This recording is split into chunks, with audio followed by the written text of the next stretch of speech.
Hey, RetconRaider here, and welcome back to Battle Brothers Season 3. As today, with our detours officially done with, we once again set our sights on hauling ash. The Coven of Midnight Terror awaits. And, while I'm not necessarily eager to fight Necrosavants, it is a necessary step if we want to ultimately face the Kraken. We also have this Tribal Vanguard, but despite the rumors of a potential unique item in a tribal village out west, I don't think we're going to waste time with that. Yeah, I mean, that's just a passel of thralls, so, out of respect for the Barbarian King, we'll give him a pass, at least for now. But should they ever become a threat in the future, then we will come down upon them with a fierce vengeance. Oh. Giannis Katronicus enters your tent. Sir, we got a group of refugees out here that'd like to talk to you. You set aside your quill pen and go to meet them. They're an awful mess, looking more like dish rags thrown to the mud than people. One, a man nursing a nub where his hand used to be, steps forward and speaks. I take it you're the one in charge? Nodding, you ask the man what has happened and why it concerns the company. He explains, gesticulating with his one good hand. The Greenskins are attacking. Well, that's nothing new. You ask where they are and if they're goblins or orcs. The man shakes his head. Well, see, that's just the thing. It's both. They're working together. Hordes of them as numerous as the blades of grass beneath our feet. I misspoke in a way. What I should have said is that they aren't just attacking. They're invading. All of them. Together. An invasion beyond any scope or measure. Don't you understand? You look at the crowd of refugees. Children huddled beneath the skirts of their mothers, men looking lost. The man continues. My father fought in the Battle of Many Names. He always did say they'd come back, and now I suppose he's right. We hear the noble houses are panicking and might join forces, lest we all be overrun. If you want my advice, I say stay out of it. Those hordes, there's no stopping them. And the things they do. You grab the man by the shirt. The things they do don't worry me. Get out of here, peasant, and leave the fighting to the fighters. For war is upon us. Oh, man. Yep, that's our second crisis. Not the one we were hoping for, but I guess it'll have to do.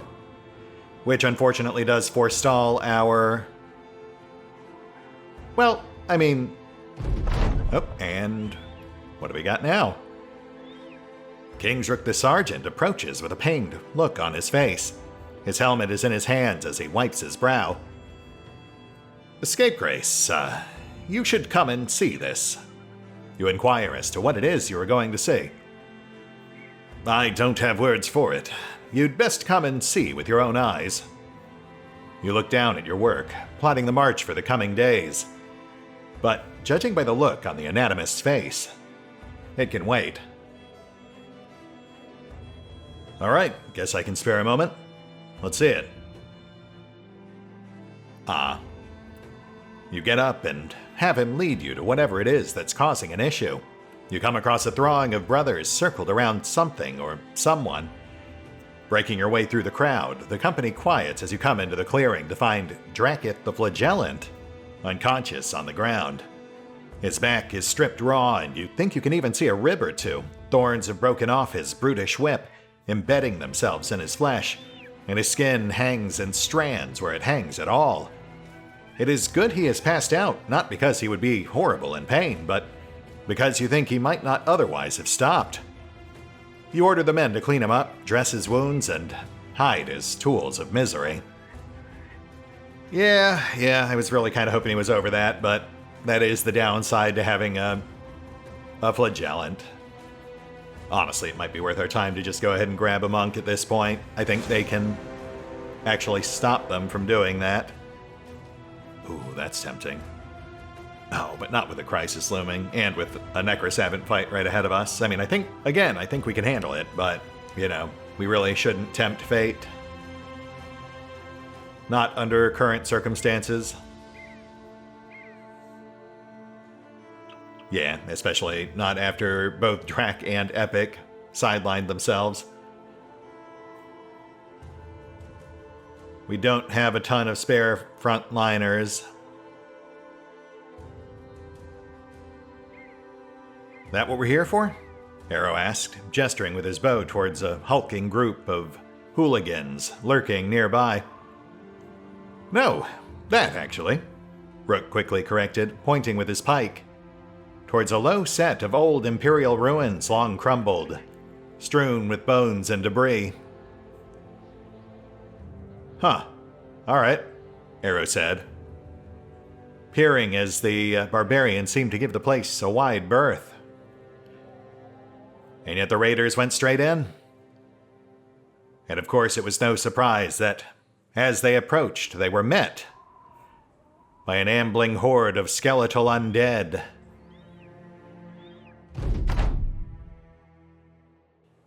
Nothing they hadn't seen before, though. Some were quick to note the oddly sharpened teeth that this particular skeleton crew seemed to sport.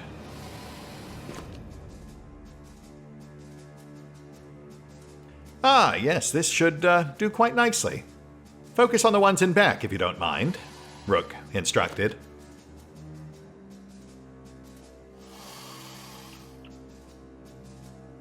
Ones in back, Rex muttered, taking a step forward. Gaunt but fleshy figures loomed in the shadows, long, wickedly curved blades gripped in their ashen, desiccated hands. Ah, yeah. Yeah, I can do that. The rest of the raiders, though, were slightly less certain. They'd fought these things once or twice before, at least some of them had. And so they fell back, quickly settling into a turtle-like formation, preparing for the ensuing swarm. Even as the undead auxiliary approached, moving not with the mechanical precision they were used to seeing from the normal ancient legionaries, but rather with a skittery, jittery, scrambling approach. Armor hanging loosely like an oversized shell. Weapons used more as tools of locomotion than their actual intended purpose. Were they all vampiric, like the necro-savants behind? Or were these perhaps simply the desiccated remains of once thralls? Vampire cultists, perhaps, ones who had once served their still hungry masters, whilst ever yearning to become something more. Not that it really mattered in the end. Soon they'd all be naught but dust and ash.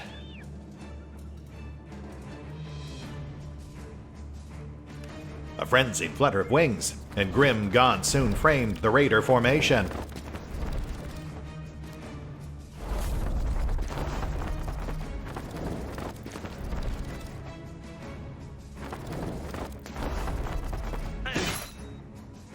A Kopesh clattering against Rax's plate. Ineffectual, of course, but still. Fighting deeper than one might have expected for such ancient arms. And quickly scouring the battlefield, Rook began to single them out, gesturing for where the raiders should focus their attacks. His pike took an eye, the horrid figure hissing more in frustration than pain. And the rest finished their approach, the company fully surrounded. The ancient auxiliary still bearing down.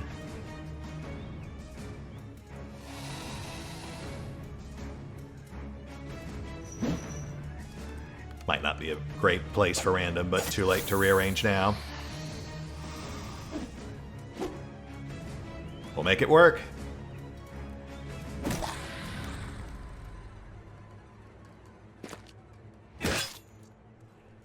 The thirsty thralls rushed in. Mal, grunting as one of the throng, found his side with a broken blade. Armor taking the sting out of the strike, but still a stark reminder of the mortal threat posed. Honestly, the biggest danger they pose is giving gang-up bonuses to the Necro Savants, because we did not take Underdog this time out.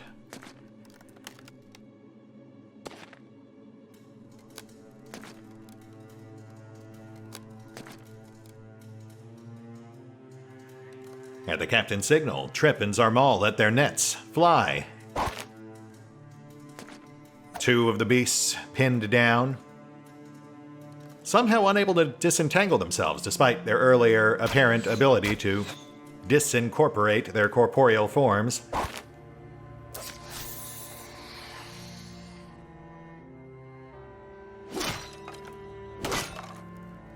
Giannis tore down two of the thralls, but then held his ground.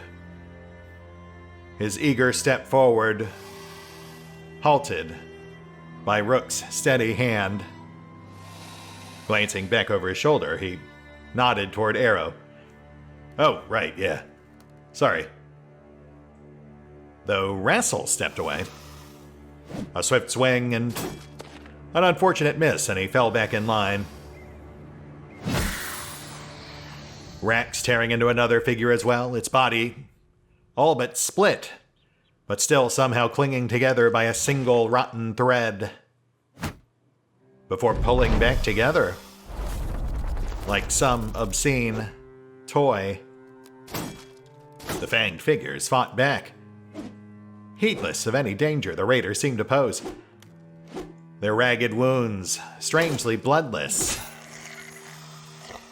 even as Trip and Zarmal continued to run them through.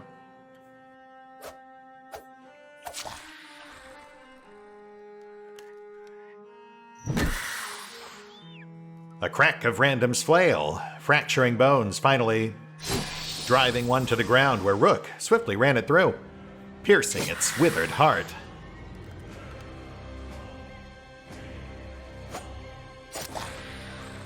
Berlin did likewise on South. Bowman put two arrows neatly clustered in another's chest, while Cetrus smartly cracked another across the skull, nearly taking off its head. Rax continued to hack away at the first. Hacked in half, then quarters, then finer pieces still.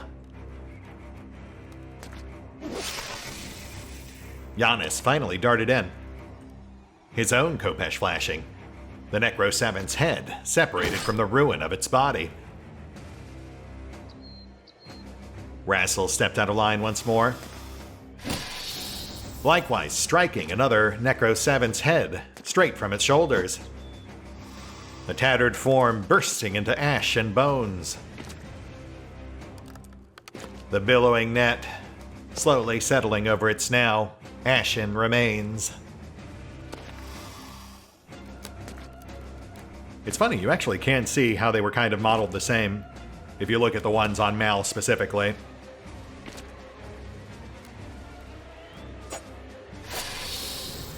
Diego dug his spear through another Necro Savant's heart.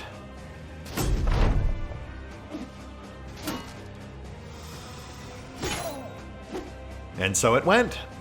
The Raiders still taking a few hits here and there, but thus far, weathering the storm quite nicely.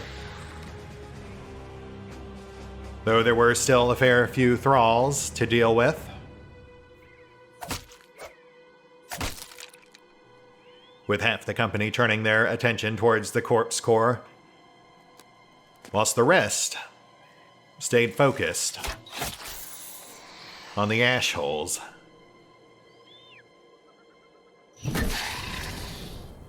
Another losing its head to random swing. The second to last dashed against the rocks.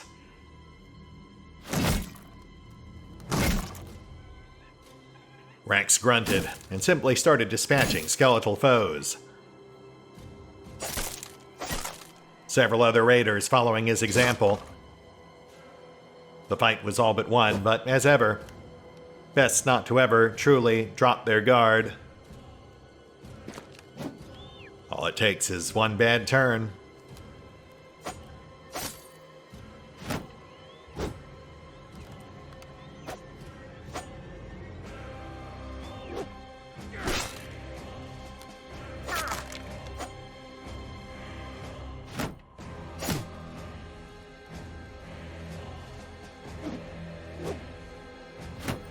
Ooh, Mal, you are not having much luck there.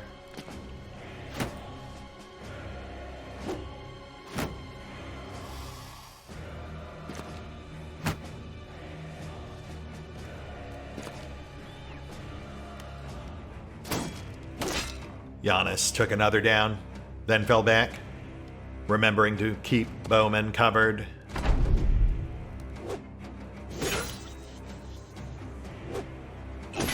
And thusly deprived of the easiest target on the field. The final two fanged fiends fell. One on Zarmal's blade.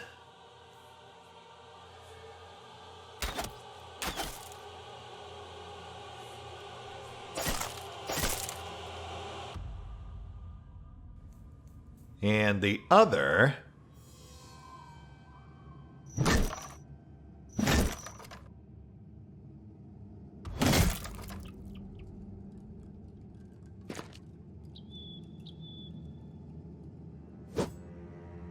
Oh, for goodness sake. Come on, guys.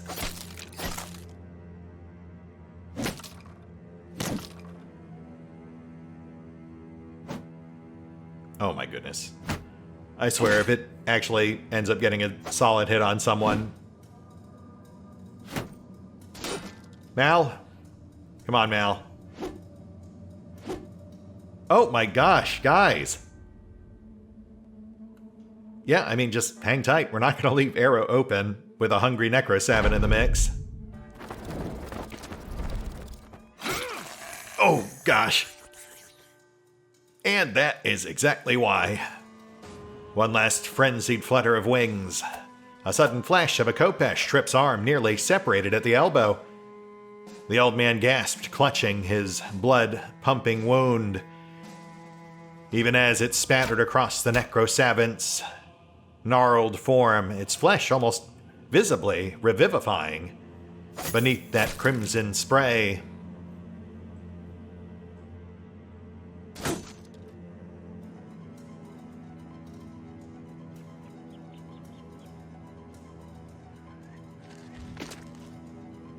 Oh, shoot, right.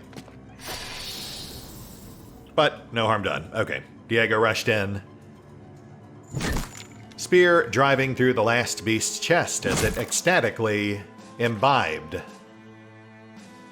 that sanguine flow. Rassel moving in after, helping Trip bind his wound. And the rest of the raiders made short work. The final fanged but essentially toothless threats swiftly dealt with.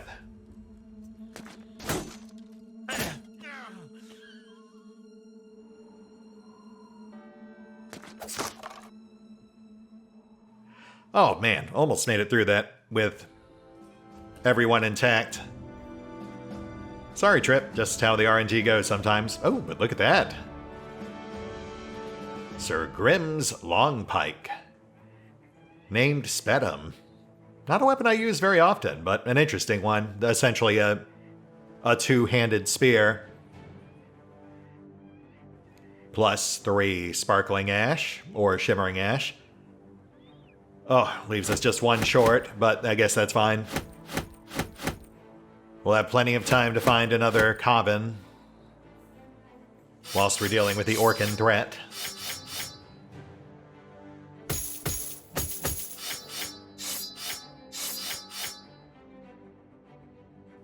And thus, with their shimmering prize in tow, both ash and ancient relics, the raiders briefly considered the other potential threat they had spied on approach.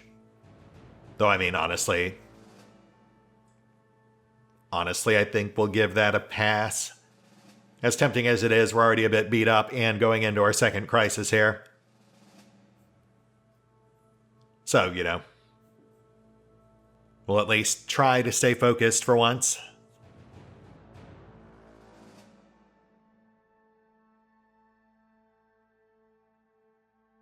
And thus they turn their eyes back toward civilization.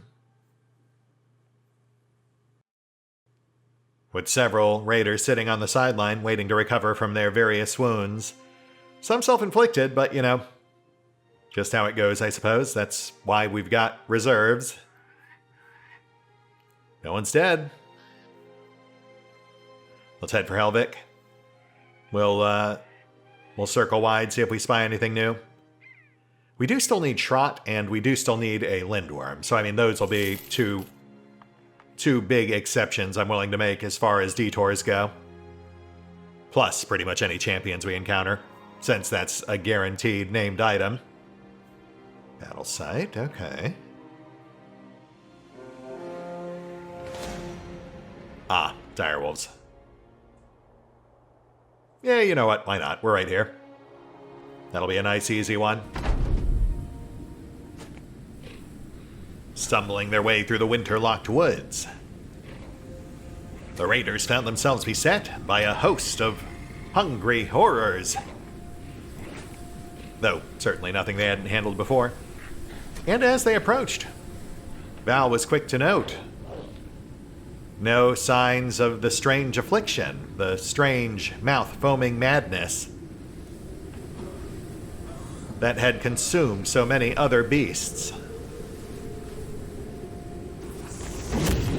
But of course, the peril they posed was still one that couldn't be ignored. And thus the raiders swiftly set in, slogging their way through the snow, blades slashing and flashing, as they firmly discouraged that dogged pursuit.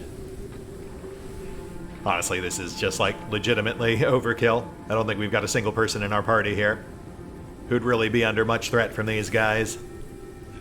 You know, maybe the gunner, like maybe Val or Alois, if they got pinned down. But honestly, even there, I feel like they're at the point where they could probably go toe-to-toe.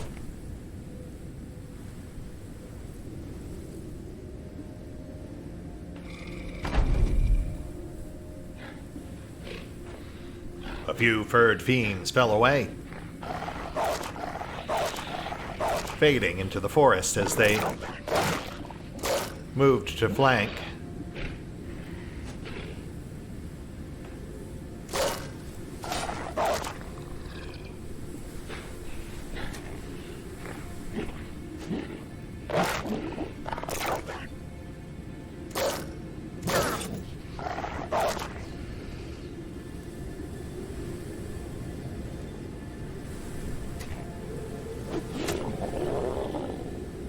Val pinned one through the paw. Another half-eviscerated aggressor, already looking for an early escape.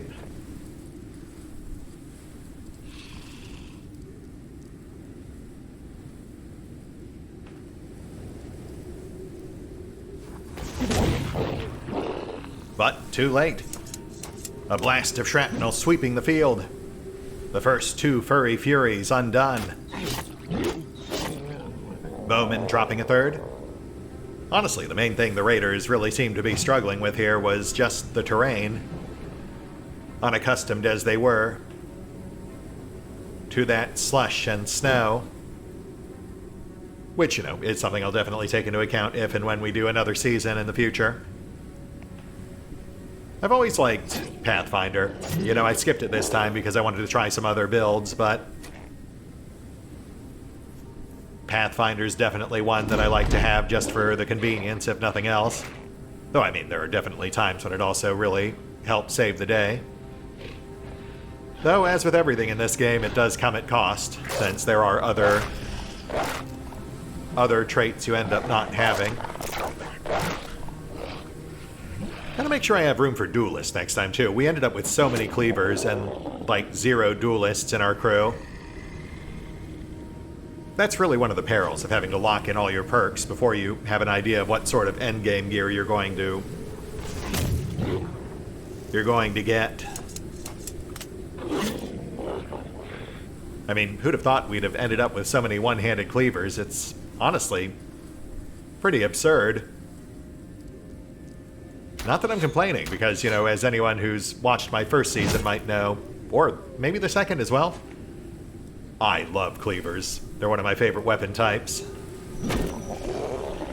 Just good, solid all-rounders. Not to mention, of course, cutting the whole Wiederganger thing short. Though not the Fallen Heroes. The Fallen Heroes do now get up endlessly. At least if a Necromancer is in the mix.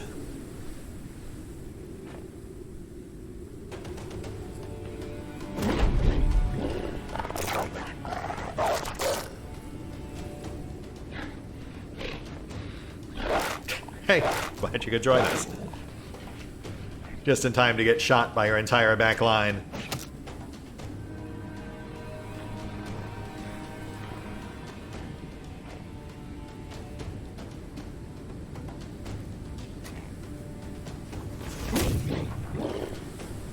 The flanking fiend forestalled. Base flechette flayed. And yeah, Raiders made short work. The poor pack had never stood a chance. Their hunger had gotten the best of them. Though, really, the same might be said for the Necro Savants before. Kind of a running theme.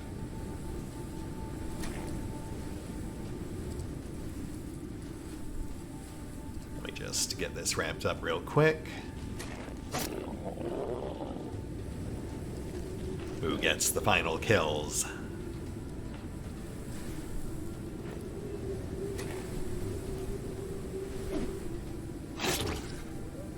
Mal slaughtered the second to last. And Setris finished it up. Yeah, not much of a fight, but we'll take it. Easy XP plus more direwolf pelts. Debatable as to whether we even need them at this point, but we'll take them. We'll toss together another armor mod for potential future use. I am still giving some serious thought to just going and grabbing a monk. The trick is finding one who's actually worth recruiting, though. You know, they're pretty basic non-combatants, so they don't tend to come with very stellar stats. Could make for a decent backup bannerman, though. We're long overdue for another one of those. Something to think about, I suppose. It's just slightly frustrating, you know, because at the same time I've really been holding out, waiting to see if we get one of the special recruits, like the Lindworm Slayer or the Kingsguard. I have never gotten the Kingsguard event. I would love to see it. Ah, patrol. You know what? That works. Yeah. Damwall, Tangball, we know those. They're not too far. That'll give us a good excuse to wrap up our current ambition. Bank our last few trades. Which is now, mind you, our main goal for this episode. Initially it was to collect Ash. But unfortunately the second crisis proccing early did kind of throw a wrench in that. So, let's go ahead and take care of this patrol, bank those last few trades, and then I think we'll be at a good place to call it. That'll clear the board nicely for the war that is now to come.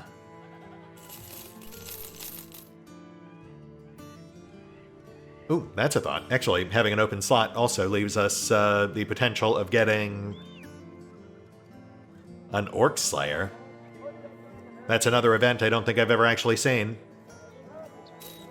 Though I think I heard they're also temporary, which would be a bit of a bummer. But, you know, still a good excuse to finally pull someone new off the waiting list, perhaps. Even if it's just short term.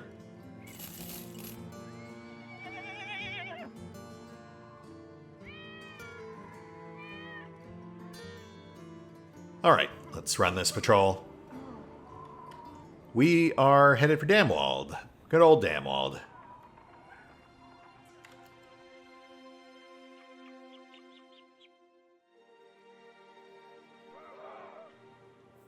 Looking pretty clear. No sign of greenskins, so quick peek around.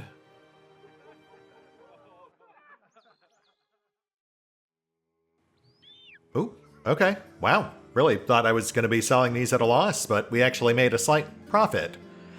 Not on the Piet bricks, but overall. Nice, nice.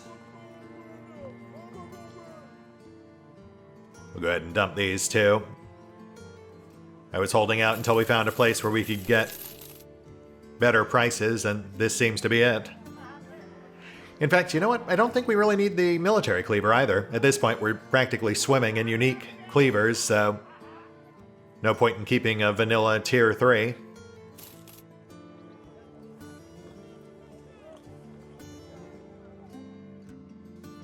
How about the treasure items? Yep, we'll dump those too. And we'll take the tools, we need those.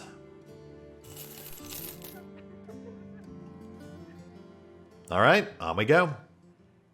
Headed for Tangval now, that's up north, but we'll pass through Oberberg along the way. See if we can bank a few more trade goods, just 2 more. We're almost there.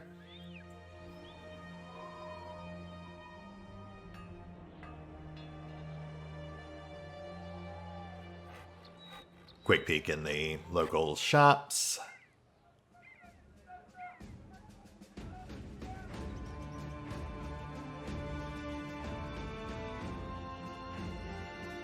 Nothing really jumping out. And there we go. There's our last 2. Perfect. Man, it's no wonder we couldn't finish that ambition. We just didn't have the salt. But now we do.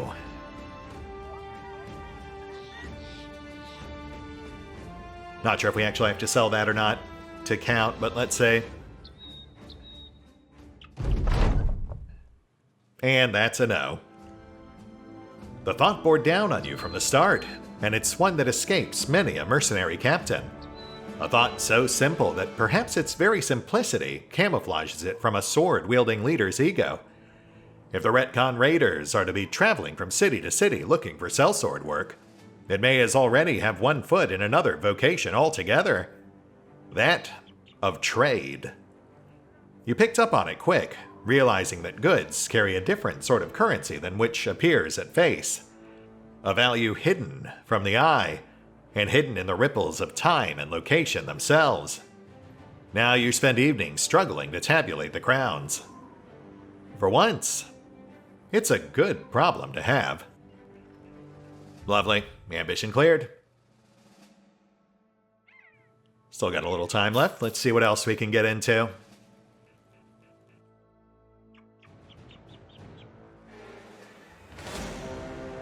Yep, that'll do it.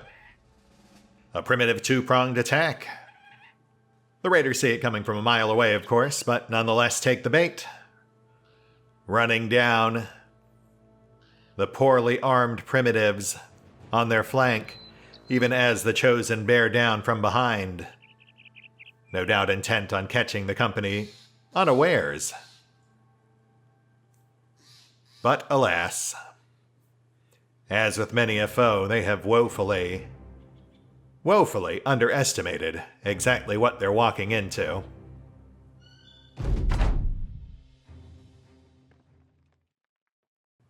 Catching the first group. Halfway atop an awkward rise. The raiders hold their ground, eyes locked. Before arrow lets fly, the primitives provoked by a piercing pain, which of course is all it takes to spur them into motion. The rest of the raiders moving up, eyeing the unwieldy spears that some savages are swift to employ. Yeah, let's not have that. Pardon? Hi. Wow, we actually got a pretty decent setup here. Though I will say, again, we can't really afford to get too careless here because all it really takes is like one solid hit from one of those sledgehammers to really ruin a raider's day. At least for our weaker rank and file. You know, the ones that have long populated the death pool. But somehow, against all odds, have avoided their inevitable fate. I mean, look, I love the Raiders. I don't want anyone to die, but at the same time, even just skimming down our line here, I'd probably put Seymore towards the top of the death pool. Him and Drakiith both. Random, though I hate to say it. Rassel. Trip too, honestly. I mean, he does okay, but at the same time...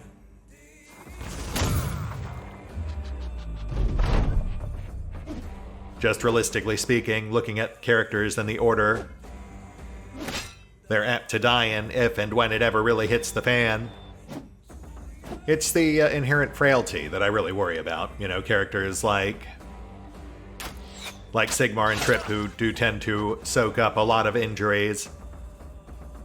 Drak as well. You know, Nimble's nice, but it only gets you so far. As we've gotten some of these more expensive recruits, it's definitely reminded me just how much more reliable it feels to have big, bulky bulwarks of heavy armor.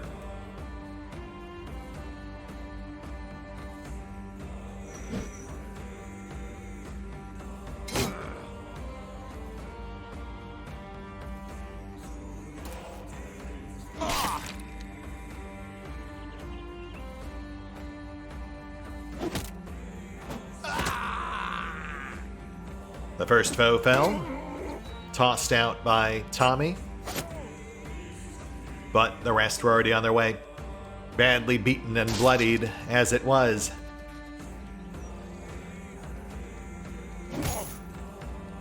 Some barely staying upright.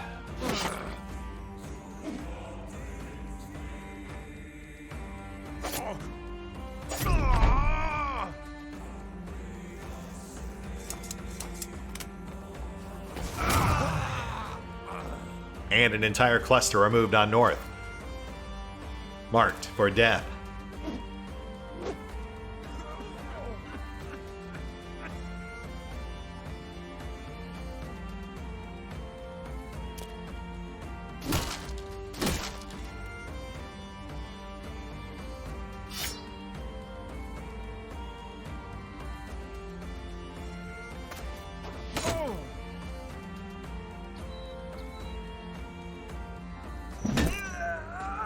Random cleared the Raider back line.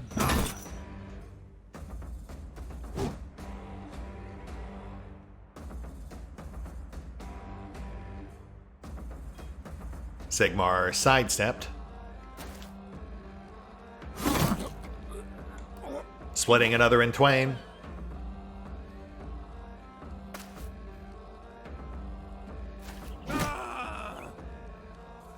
Cetrus smashed a skull.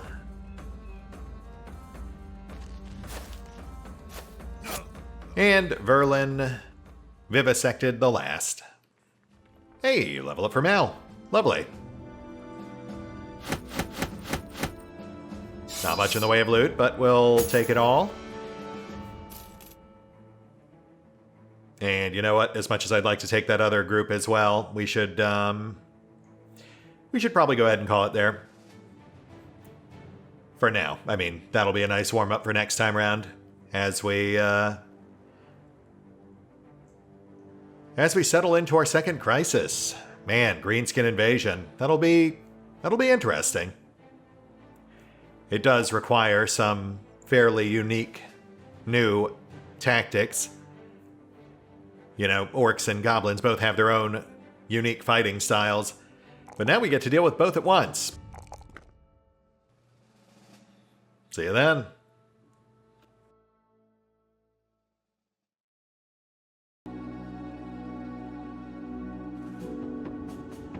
Oh, and special thanks to the Raiders, the fine folks who help make these videos possible, including but not limited to Erie V23, Revenant, Alois, Arrow Bowman, Drakiith, EgonAlter, Exsellsior, Gottlieb, James Trimmier, Lady Shayna, Mark Giemza, RandomPassrby, RobbyB, Triphoppenskip, and Valinrook. Thanks for your support, guys. That said, if you'd also like to help support the channel, then feel free to push the buttons that do the things. Trust me, it does make a difference. Or you could even check out the PayPal, the Patreon, the Nexus GG, or the YouTube memberships. Links are in the description.